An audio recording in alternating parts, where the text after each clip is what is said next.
atas suatu karang yang teguh, yang akan memberi kemenangan demi kemenangan di dalam hidup kita. Kita akan menyambut pemberitaan firman Tuhan.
siapkan hati pikiran kami seluruhnya untuk mendengarkan sabda-Mu. Segala roh ngantuk, roh-roh yang lain yang tidak dapat menerima firman Tuhan, roh kegelisahan dan lain sebagainya, kami tolak dalam nama Yesus. Saat ini biarlah Roh Kudus yang berdiam di dalam hati kami. Sejenak kami kasih dan beri waktu kepada diri kami untuk mendengarkan sabda-Mu. Terpujilah nama-Mu ya Bapa, di dalam Tuhan Yesus Kristus kami berdoa. Amin. Shalom bagi kita semuanya. Ya, puji Tuhan, saya nggak mau berlama-lama. Kita langsung buka kitab Matius pasalnya yang kelima, ayatnya yang ke-27 sampai ayatnya yang ke-30.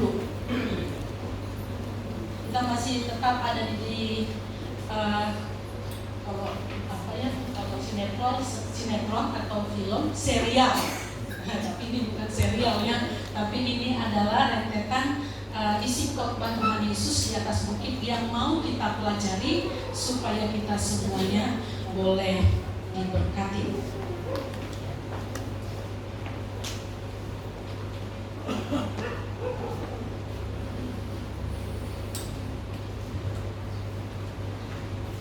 Baik, ayatnya yang ke-27 sampai ayatnya yang ke-30, demikian firman Tuhan. Kamu telah mendengar firman, jangan berzina. Tetapi aku berkata kepadamu, setiap orang yang memandang perempuan serta menginginkannya sudah berzina dengan dia di dalam hatinya. Maka jika matamu yang kanan menyesatkan engkau, cungkillah dan buanglah itu. Karena lebih baik bagimu jika satu dari anggota tubuhmu binasa daripada tubuhmu dengan utuh dicampakkan ke dalam neraka. Dan jika tanganmu yang kanan menyesatkan engkau, penggalah dan buanglah itu. Karena lebih baik bagimu jika satu dari anggota tubuhmu binasa daripada tubuhmu dengan utuh masuk neraka. Ya, demikian firman Tuhan. Hari ini saya menggunakan tema sesuai dengan apa yang kita baca, ya, hukum yang ke-7, jangan berzina. Nah, Bapak Ibu yang dikasihi oleh Tuhan Yesus, kalau kita melihat beberapa dari khotbah Tuhan Yesus, ya, tidak jauh beda seperti yang minggu lalu, ya, awal dari sebuah pembunuhan itu tidak langsung serta-merta melakukan tindakan fisik, yaitu dalam hal misalnya merugikan orang lain dengan mencucukkan pisau ke leher atau ke perut seseorang, ke anggota tubuh seseorang, lalu keluar darah dan lain sebagainya. Tapi ya, pintu untuk bisa sampai ke situ itu dimulai dengan marah. Jadi orang yang marah, ya, itu bisa juga disebut sebagai pembunuh. Jadi kalau memang marah, ya, definisinya juga adalah pembunuhan, maka ya semua kita ini pernah menjadi pembunuh. Betul? Ya, semua kita berarti pernah menjadi pembunuh, karena semua orang tidak lepas dari yang namanya amarah manusiawi. Tetapi tema yang saya beri, ya, kemarahan yang membabi buta itu adalah pembunuhan. Sebagai anak Tuhan, ya, kita harus bisa memanage, mengelola amarah di dalam hati kita. Jangan sampai amarah itu melahirkan dosa yang berkelanjutan sampai mengeluarkan kata-kata yang tidak seharusnya, ya, mengatakan orang bodoh, tolol, dungu dan sebagainya, dan mengatakan orang dan menyamakan diri orang dengan binatang, babi, anjing, monyet dan lain sebagainya. Nah, itu Tuhan katakan orang-orang yang demikian disebut pembunuh, dan orang-orang yang pembunuh itu dicampakkan ke dalam api yang menyala-nyala. Nah, hari ini, ya, Tuhan Yesus juga menyoroti esensi dari suatu tindakan. Dia nggak melihat dari sisi luarnya, ya, tapi dia melihat dan menyoroti sampai ke dalam kedalamannya. Nah, pada bagian ini kembali Tuhan Yesus memperbandingkan definisi secara yang diberikan oleh Tuhan Yesus tentang konsep perzinahan. Nah, mari kita baca ayatnya yang ke-27. Tadi dikatakan, kamu telah mendengar firman jangan berzina. Nah, Bapak Ibu, zina dalam pandangan umum saat itu adalah kontak secara fisik, melakukan persetubuhan dengan istri orang lain. Itu konsep pandangan secara umum ya tentang perzinahan. Perzinahan adalah kontak fisik, persetubuhan dengan orang lain, dan selama tidak ada kontak secara fisik itu tidak disebut perzinahan. Catat baik-baik ya. Dalam konteks budaya patriarkal ya, kalau orang Israel itu kan budaya patriarkal, sama kayak kita orang Sumatera Utara juga ya, memiliki konsep patriarkal. Nah, yang hidup dalam keseharian itu syarat dengan poligamis, diskriminasi gender. Jadi laki-laki dianggap derajatnya itu lebih daripada perempuan. Perempuan tidak punya hak yang sama dengan laki-laki. Laki-laki ini punya kebebasan yang sangat luar biasa. Nah, seorang laki-laki itu diberi kelonggaran dalam bersetubuh dengan siapa saja, sejauh perempuan yang disetubuhi itu bukan milik orang lain. Ingat, bukan milik orang lain atau istri orang lain. Itu konsep perzinahan ya pada zaman kuno, pada orang-orang Yahudi. Ya, bukan milik pembesar. Nah, kalau mengambil atau melakukan persetubuhan dengan yang bukan miliknya, itu berarti sudah merampas hak orang lain. Jadi dalam konsep zaman Israel, ya, perzinahan lebih dilihat sebagai pelanggaran terhadap orang lain daripada kebejatan moral. Nah, contoh yang paling jelas, perlakuan laki-laki terhadap budak. Apabila ada seorang laki-laki Yahudi bersetubuh dengan budak, ini dianggap biasa. Ini bukan pelanggaran, karena budak adalah milik tuannya. Nah, budak boleh diperlakukan sebagaimana maunya tuannya. Jadi apapun yang mau dia lakukan kepada budak perempuannya, termasuk bersetubuh dengan budaknya, ini bukan sesuatu yang salah di mata hukum pada saat itu. Jadi bebas selama dia tidak merampas milik orang lain, istri orang lain.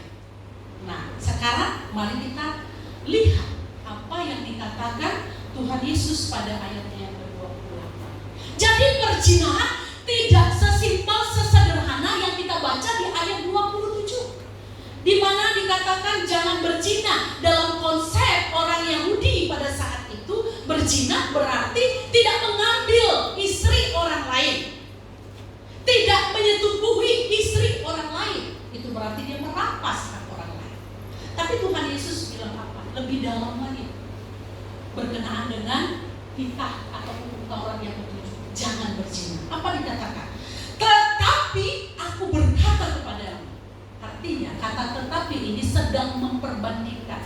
Tuhan Yesus sedang membuat sebuah perbandingan antara pandangan secara umum dan pandangan Tuhan Yesus tentang perzinahan. Aku berkata kepadamu, setiap orang yang memandang perempuan serta menginginkannya sudah berzina dengan dia di dalam hatinya. Nah, Bapak Ibu lihat kata perempuan. Artinya semua perempuan.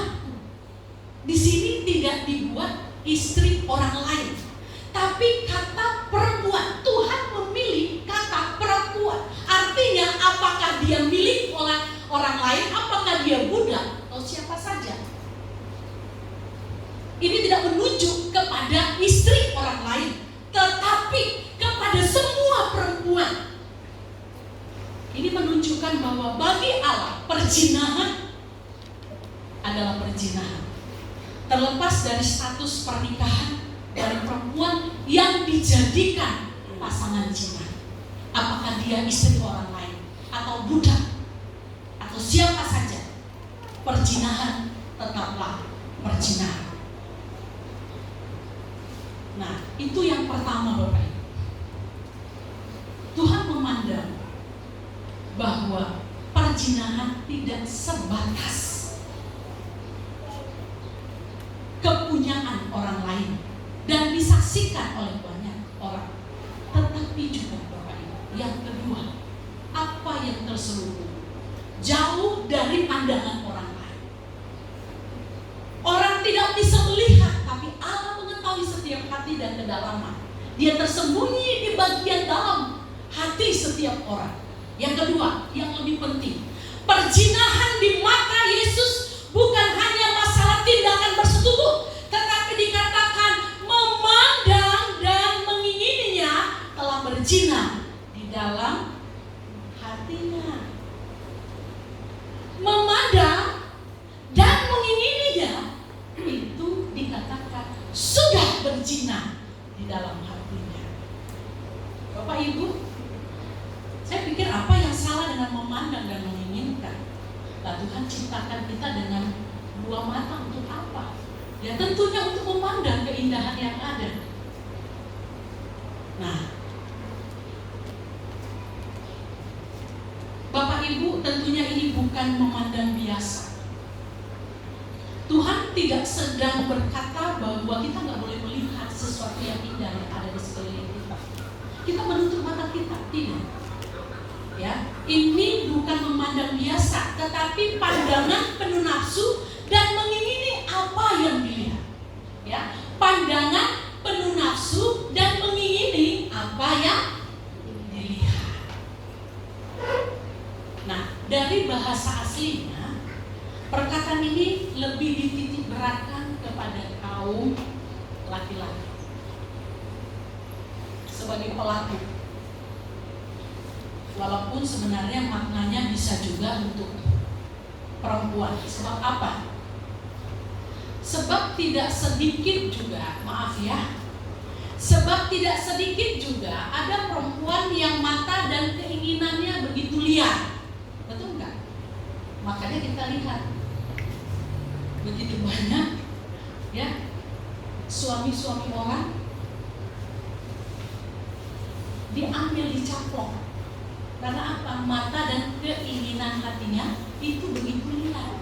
Udah tahu tuh, itu suaminya si A, tapi masih juga direbut. Maco, badannya tegak, hidungnya mancung, bibirnya tipis. Waduh, wow.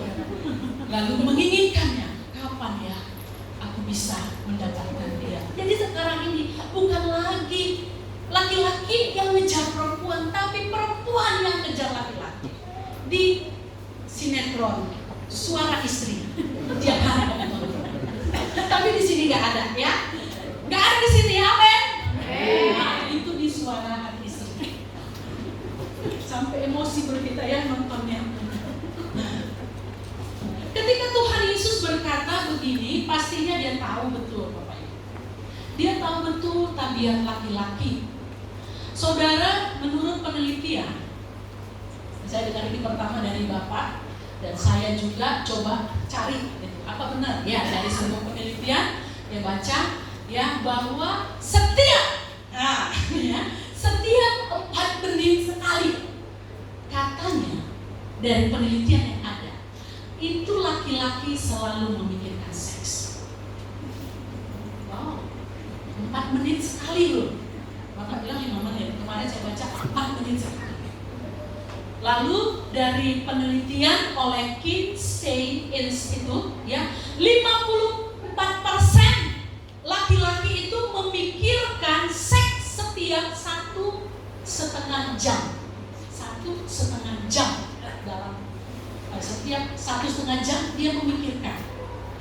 Lalu dari penelitian atau tim riset di Ohio State University juga menemukan bahwa laki-laki memikirkan seks 19 kali, bukan 9 kali ya, 19 kali dalam sehari. Betul nggak ini Pak? Pak, betul nggak ini? Betul. Nonton bilang betul. Jujur aja, nggak usah malu-malu ya, nggak usah jaga image. Memang betul. Setiap laki-laki, ya katakan 54% laki-laki itu memikirkan seks setiap 1,5 jam. Sedangkan perempuan presentasinya sangat kecil dibandingkan dengan pria. Nah, oleh sebab itu tidak heran bila cara pandang pria melihat sebuah objek bisa berbeda ya dengan perempuan. Nah, contohnya Bapak Ibu, kalau lihat pemandangan gunung, ya perempuan melihat gunung itu ya gunung, ya kan? Tapi laki-laki bisa berbeda Bapak Ibu. Lihat gunung dia lihat sesuatu, gak usah dipanjangkan, ya. Semua pada ngerti. Dia lihat gunung tuh dia bayangkan apa? Visualisasinya begitu lihat. Cepat sekali dia bervisualisasi. Orang yang pakaian sopan itu pun bisa tembus pandang kalau laki-laki lihat.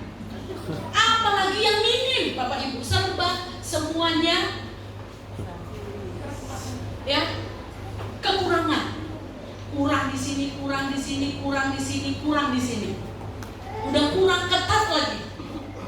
Wah, ini jadi pusat perhatian nih. Enggak konsen ya. Apalagi kalau ibadah. Makanya Bapak Ibu kita yang anak-anak Tuhan yang datang ke gereja, kita perlu belajar dari orang-orang Islam. Mereka pakai baju ya yang begitu sopan menghadap Tuhan. Tapi kita orang-orang Kristen, entah apa yang mau dipamerkan, saya pun bingung. Ya, saya kadang malu minta maaf. Ya, kasih persembahan, kelihatan semuanya. Nah, lebih baik pakai baju renang sekalian kan gitu. Nah, biar mantap. Laki-lakinya semuanya naik niu, ya gitu. Ada sirinenya, nggak kelihatan memang. Tapi kalau nggak bisa, jadi apa? Jadi apa Pak? Darah tinggi ya Pak? Darah tingginya kumat. Nah, itu kata bapak-bapak ya. Nah, jadi penyakit. Makanya Bapak Ibu, ya kadang-kadang dosa itu bukan karena laki-laki saja. Walaupun Tuhan Yesus ini menyoroti laki-laki, tapi kadang-kadang yang buat dosa laki-laki ini juga perempuan. Pakai ya baju ke gereja, baju kemana-mana seperti artis. Kalau kita artis nggak apa-apa. Ini karya seni Bu, karya seni Ibu nggak tahu ya. Ini karya seni kalau saya pakai begini, karya seni dari Hongkong. Ya, kalau kamu artis, kamu foto model, iya betul itu karya seni. Memang itu tugas mereka. Mereka harus menunjukkan ya karya seni lewat tubuh mereka. Tetapi kita bukan artis. Kita bukan foto model, betul ada di sini foto model. Ada di sini artis. Ya kan? Jadi nggak usah aneh-aneh. Karena keanehan kita membuat dosa bagi kaum pria. Ingat, kaum pria itu setiap 4 menit sekali katanya pikirannya seks. Jadi jangan karena kita mereka jadi berdosa. Karena kita mereka tersandung. Ya, Bapak Ibu yang dikasihi oleh Tuhan. Jadi saya mohon kepada wanita, mulailah berhati-hati dalam memilih kostum kita, apalagi kalau ke gereja ya. Hargai diri kita sendiri supaya orang lain juga hargai diri kita.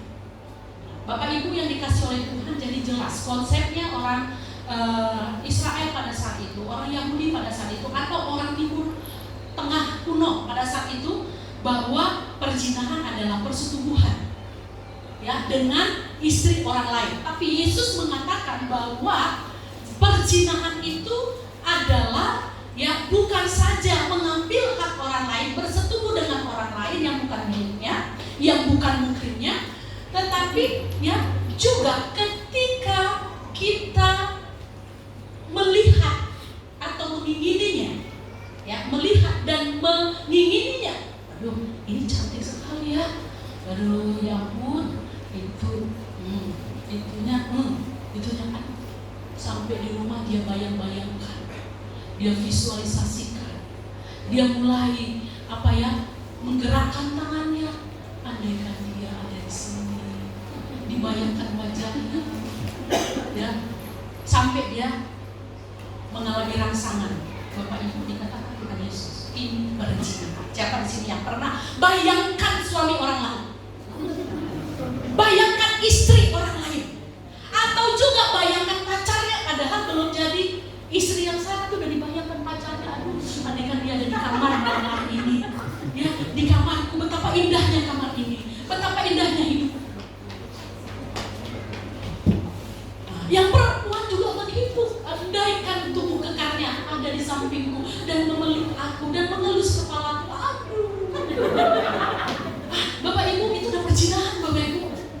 Kalau kita lihat definisi yang Tuhan sampaikan kepada kita, arti dari perzinahan yang Tuhan sampaikan, hati-hati. Ya, orang yang demikian akan dihukum mati. Mari kita baca Imamat 20 ayat 10. Kalau bisa ditayangkan di situ ya. Satu orang bisa tolong bacakan? Imamat 20 ayat 10. Inilah firman Tuhan. Bila seorang laki-laki berzina dengan istri orang lain, yakni berzina dengan istri sesamanya manusia, pastilah keduanya dihukum mati, baik laki-laki maupun perempuan yang berzina itu. Ya. Orang yang sama-sama melakukan zina, baik secara bersetubuh secara langsung ataupun sesuai dengan definisi yang disampaikan oleh Tuhan Yesus, ya, dia melihat dengan hawa nafsu yang membabi buta dan menginginkan itu, walaupun tidak bersetubuh, tetapi di dalam otaknya udah kotor, dikatakan dia berzina. Dan orang yang berzina harus dihukum mati.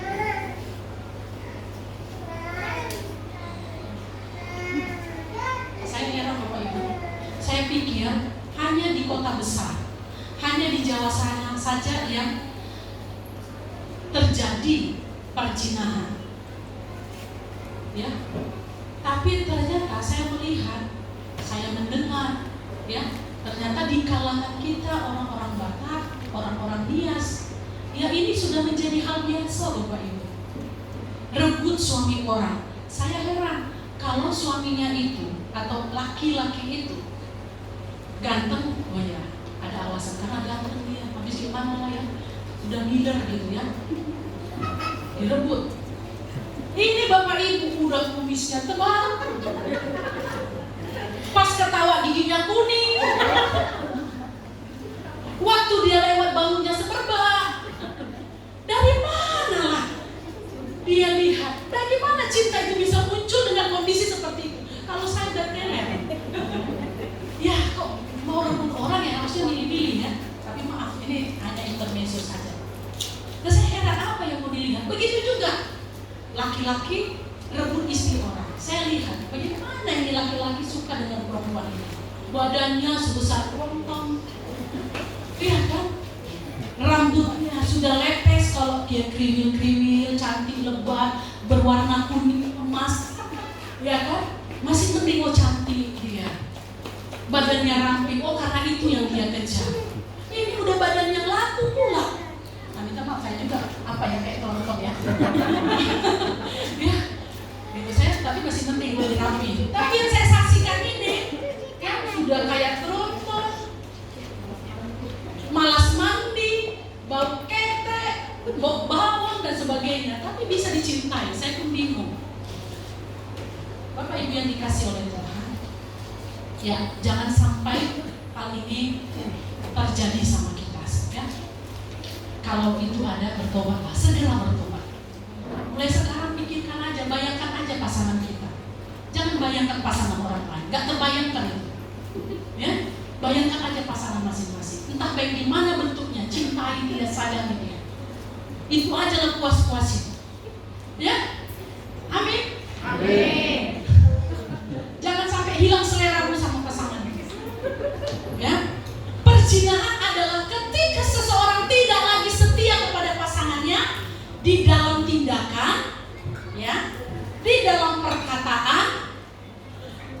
dalam hati maupun gairah. Itu perzinahan. Mungkin kita tidak tidur dengan orang lain. Kita masih tidur di rumah kita, di kamar kita dengan pasangan kita. Tetapi hati kita menginginkan orang lain. Wow, ajaib Bapak Ibu. Seperti ini sudah beberapa orang saya saksikan. Bisa tidur sekamar, satu ranjang, tapi tidak ada lagi gairah dengan pasangan. Tapi dia memikirkan dan bergairah dengan laki-laki di luar sana, milik orang lain. Begitu juga pasangannya melakukan hal yang sama. Nah, Bapak Ibu yang dikasihi oleh Tuhan, mungkin kita semua yang ada di sini tidak berhubungan dengan orang lain secara seksual, tetapi gairahnya ada pada orang lain. Hati-hati. Ya, hati-hati, coba selidiki hari-hari ini, bulan ini atau tahun ini. Ya, dosa seperti ini mengintai pikiran, hatimu, bertobat. Tidur bersama dengan istri, tidur bersama dengan suami, tapi pikirannya, gairahnya ada pada orang lain. Hati-hati, ini dosa perzinahan. Jangan engkau pikir, ya, engkau tidak melakukan persetubuhan dengan orang lain, engkau tidak berzina. Ketika engkau memikirkan, sedetik saja memikirkan laki-laki orang lain, perempuan orang lain, engkau sudah berzina.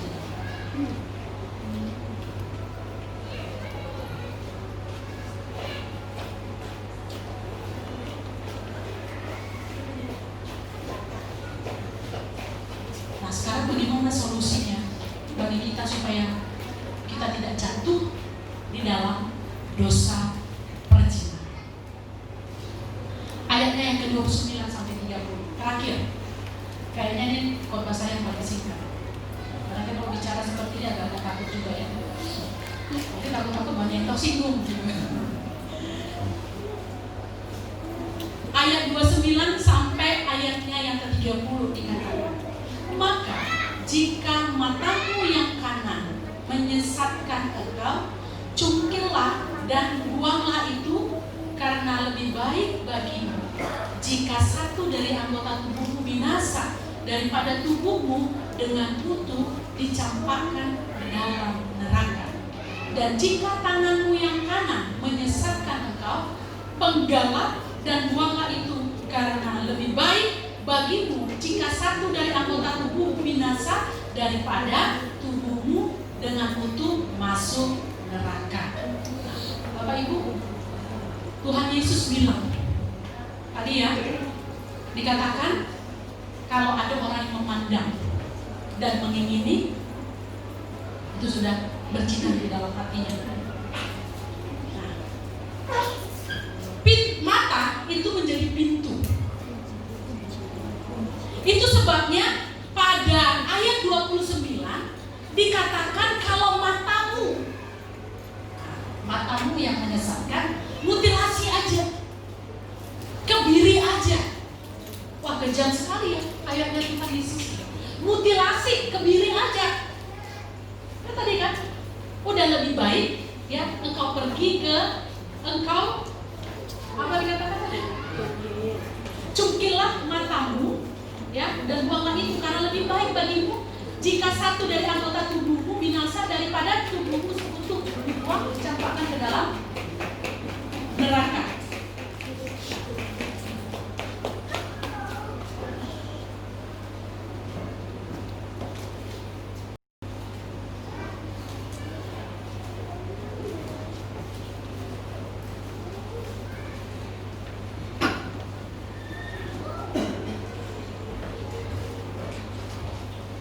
Tisu saya lari.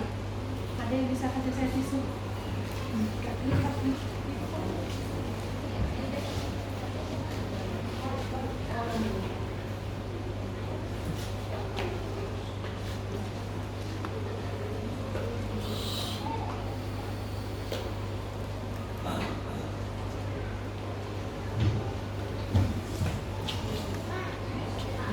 Bapak Ibu yang dikasih oleh Tuhan, dikatakan ya, cungkil dan buanglah itu, lebih baik ya satu korban daripada seluruh tubuh korban dicampakkan ke neraka. Nah, Tuhan Yesus di sini sedang mengambil contoh Bapak Ibu. sopir yang mengebiri seorang laki-laki yang kedapatan berzina.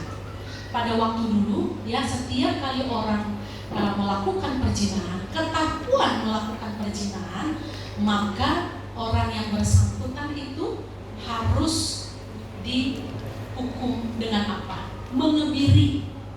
Minta maaf ya, kalau dia laki-laki, maka dia akan dipotong alat kelaminnya.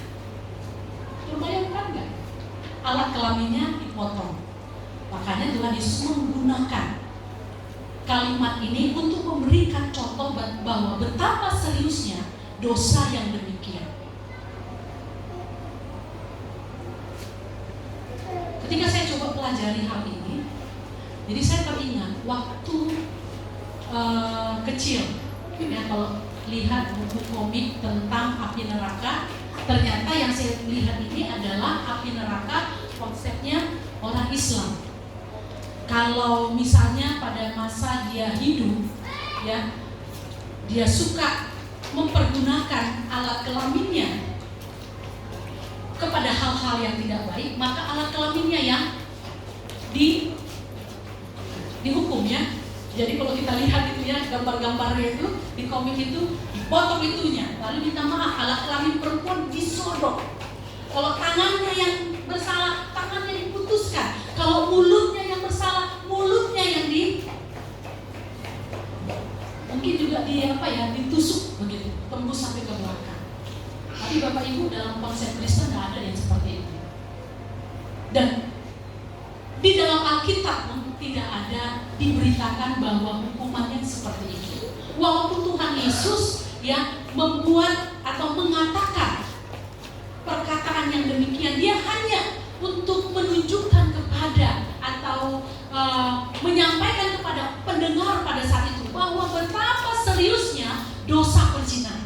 Oleh sebab itu kita jangan berzina.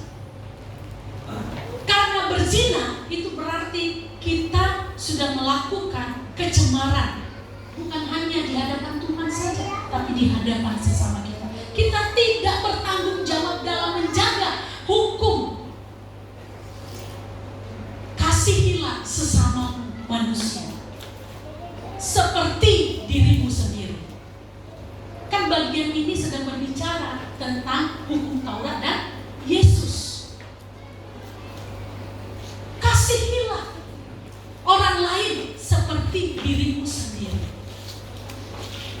Bapak Ibu yang dikasihi oleh Tuhan, kalau kita lihat ayat 29 dan 30, di sini Allah tidak menyoroti atau tidak menekankan bahwa kalau kelaminnya yang bersalah, maka kelaminnya yang mendapat hukuman. Tapi Tuhan memberikan contoh yang langsung kepada mata, karena mata ini adalah pintu untuk masuk kepada dosa kecemaran. Oleh sebab itu bagaimana? Apakah kita cungkil saja mata ini supaya nggak bisa melihat? Enggak juga seperti itu. Kalau orang-orang dulu, supaya matanya itu tidak menjadi liar dan menginginkan hal-hal yang liar, maka mereka sering berjalan seperti ini. Tanpa mereka sadari, ternyata mereka di depan ada tembok tidak terlihat. Jadi ada bendol-bendol. Jadi orang-orang dulu, orang-orang saleh dulu, itu kalau berjalan menunduk supaya apa? Tidak melihat wanita cantik dan akhirnya menginginkan. Karena ingat, saya katakan sekali lagi, laki-laki melihat wanita cantik itu cepat sekali bervisualisasi, dan dia membayangkan dan tidak bisa menghentikan keinginan hasratnya untuk, kalau dia nggak bisa mendapatkan, setidaknya membayangkan, dan itu menjadi dosa perzinahan di dalam hati. Nah, tentunya kita nggak bisa seperti itu. Tapi Bapak Ibu, apa yang harus kita lakukan? Apa yang harus kita lakukan untuk mengatasi semua ini? Kita harus jaga mata kita.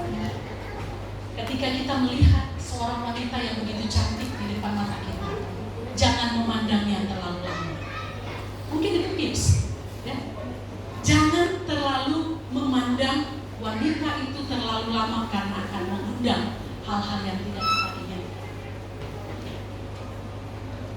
Ketika kita mulai melihat sesuatu yang membuat akhirnya hati kita terpikat olehnya, langsung palingkan mata wajahmu dan tinggalkan dia. Jangan berlama-lama. Seperti Yusuf, ketika ada godaan, dia nggak memberi peluang kepada itu. Dia tahu dia laki-laki, dia lemah. Tentunya kucing tidak menolak daging. Iya kan? Jangan bilang aku kuat, imanku kuat. Nggak ada yang kuat.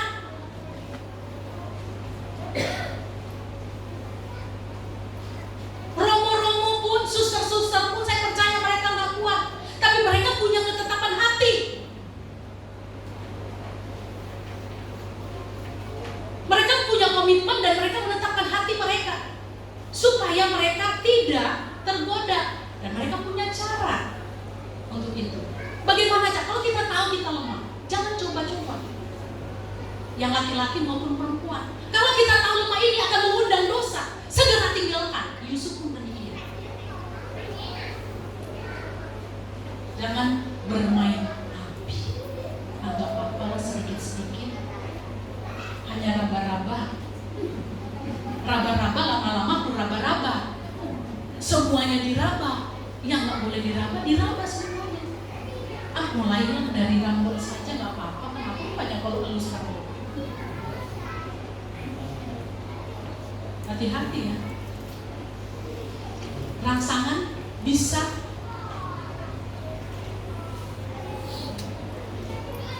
didapatkan dari seluruh lekukan atau bagian tubuh kita. Mulai dari sini, lalu ke sini, sedikit-sedikit aja, ya nggak apa-apa. Ya kan? Udah dari sini, sedikit lagi ya. Udah dari sini, sedikit lagi ya. Nah, ini yang bapak-bapak awas ya, jangan ngeres dengan saya ya. Ini saya jauhkan ini. Sedikit lagi dan seterusnya. Hati-hati. Hindari Bapak Ibu segera. Jangan coba main api. Perzinahan dimulai dari mata yang terbiarkan menikmati keindahan yang harusnya keindahan itu ya bukan datang dari luar, tapi datang dari diri sendiri, dari orang yang harusnya suci untuk ini. Kalau istri, ya dari istri, nikmati keindahan istri. Kalau suami, ya nikmati keindahan suami. Gantengnya bapak bilang, tak kudapatkan lagi laki-laki seperti itu. Mungkin dalam hati kita, nah cukup di dalam hati, nggak usah dibilang. 2 kali gedut kali kau ya nggak usah dibilang, hati-hatinya hati kan. Ganteng kali lah kok sama istri, cantik kali kok mah. Kalau kulihat nggak ada lagi secantik diri, walaupun mungkin kita lihat hidungnya udah banyak lubang-lubang. Iya kan? Tapi cinta ini nikmati keindahan yang ada di depan kita, nggak usah yang di luar sana. Jadi apa yang harus kita lakukan untuk menghindari perzinahan? Karena nggak gampang di zaman ini Bapak Ibu. Lingkungan kita kayaknya sudah biasa berzina, suka dengan suami orang, suka dengan istri orang. Itu udah biasa. Kita tonton tiap hari, tetangga kita kayak gitu ya kan Bu? Iya kan? Tetangga kita ada kayak gitu.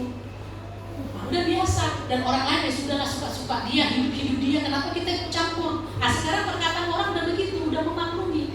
Tapi kalau dulu langsung ya semua masyarakat kumpul di apa dia? Di rame-ramein, masukkan penjara. Tapi sekarang enggak. Tiap hari kita lihat dia bukan pasangannya tapi tidur bersama di dalam satu rumah kos atau satu tempat tinggal, nggak kawin, nggak menikah, tapi mereka bisa bersama-sama. Ada istrinya di sana, kita tahu, tapi dia di sini kita biarkan aja dengan alasan hak asasi manusia. Tapi ini salah. Jadi sekarang apa yang mau kita lakukan supaya kita terhindar dari perzinahan? Yang pertama adalah menguasai diri dari hawa nafsu yang cemar. Jangan membiarkan hawa nafsu keluar tanpa bisa dikendalikan. menciptakan kita untuk melakukan apa yang kudus, bukan apa yang cemar. 1 Tesalonika 4 ayat 3 sampai 8. Tolong dibacakan dengan suara yang keras. 1 Tesalonika 4 ayat 3 sampai 8. Maka jika matamu yang mananya? 1 Tesalonika 4 ayat 3 sampai 8. Aduh, operatornya agak lama. Siapa yang sudah ketemu? Belum? Siapa saja? 4 ayat 3 sampai 8.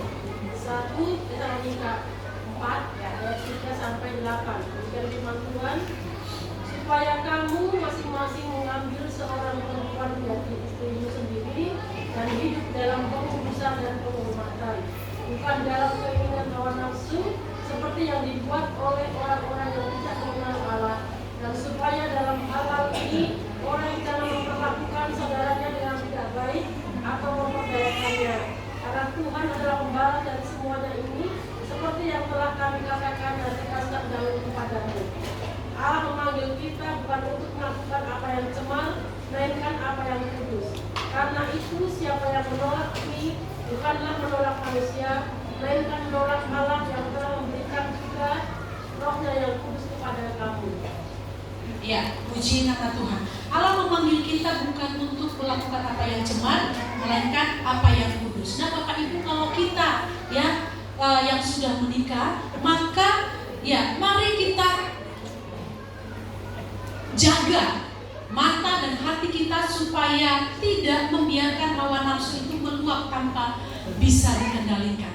Nah, ada beberapa orang minta maaf ya, mungkin sudah berpisah lama dengan suami atau istri, tapi berpisah ya oleh kematian. Minggu depan kita akan bicara tentang perceraian ya, berpisah oleh karena kematian. Mungkin karena muda, mungkin karena kita tidak bisa hidup sendiri.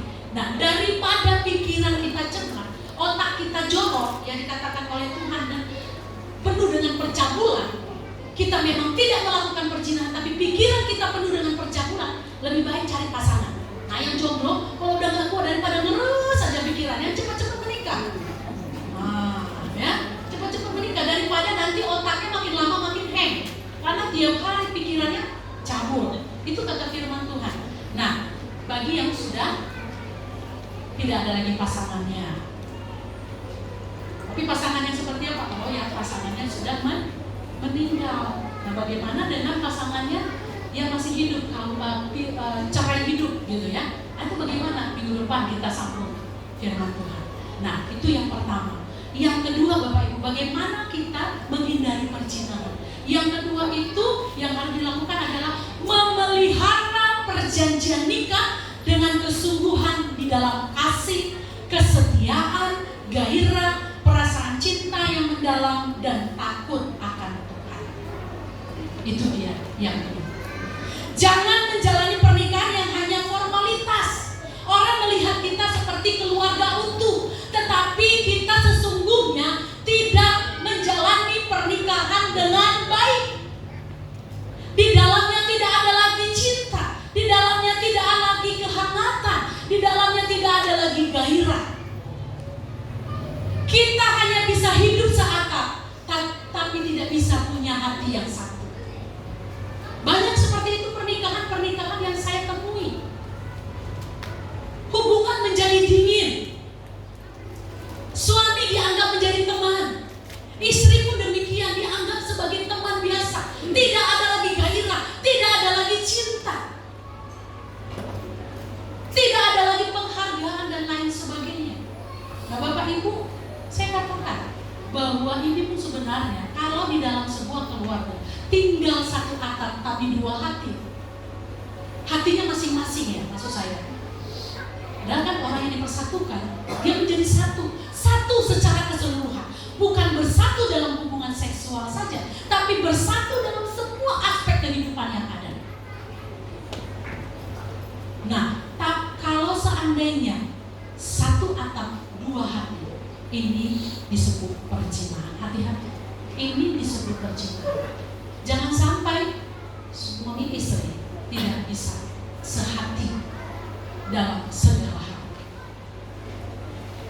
Jaga kesetiaan kita dengan kehangatan kasih, keintiman, dan kedekatan yang terus dipelihara.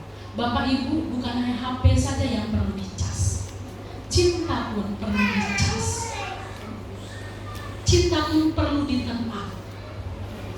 Cinta itu perlu dipupuk dan dipelihara. Suami istri, supaya janji nikah ini tetap teguh, tanpa ada sedikit pun kurang. Cinta mula-mula sampai cinta sekarang itu gak berubah, bahkan bertambah terus nilainya, bertambah terus kualitasnya. Maka cinta itu harus dicas. Bagaimana cara mencasnya? Sederhana sebenarnya Bapak Ibu. Ungkapkan ya kata-kata yang manis dengan pasangan. Suamiku cinta, love-loveku, ya, saya sering begitu. Bukan hanya kepada Nadi.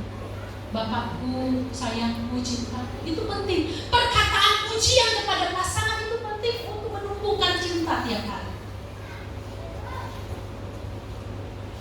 Saya Pak kunjungan, jadi saya dengar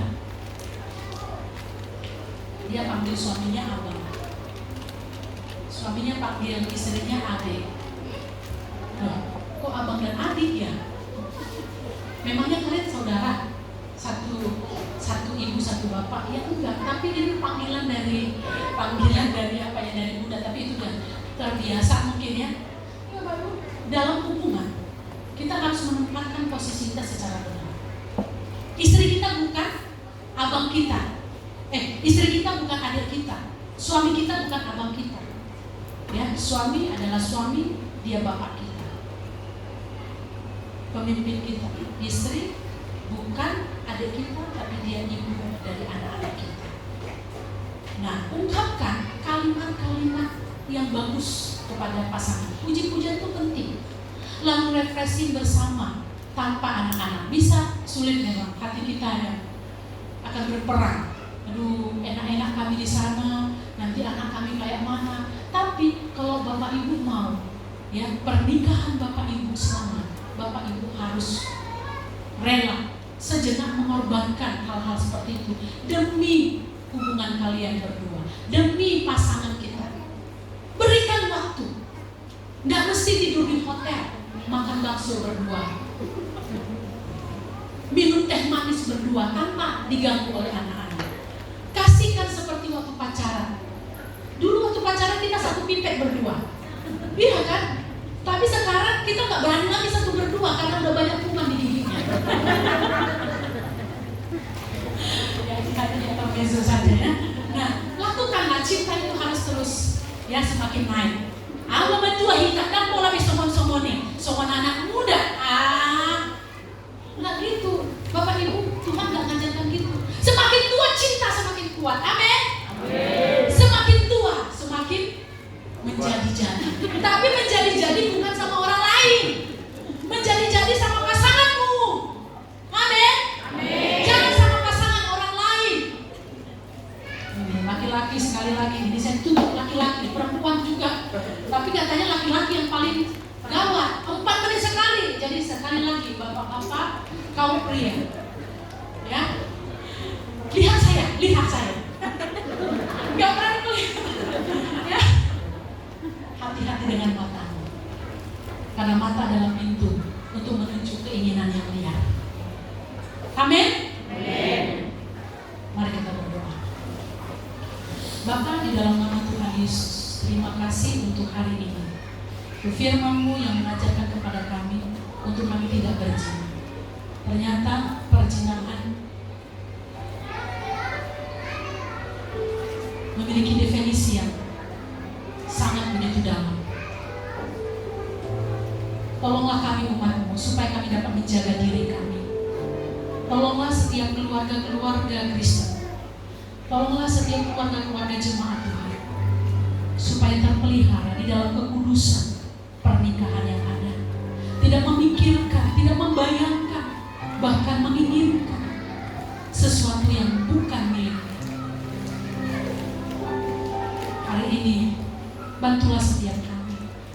Jikalau ada di antara kami yang telah melakukan dosa, siapapun di antara kami termasuk hamba-Mu sendiri, ampunkan kami. dan tolong kami untuk ke depan dapat menjaga diri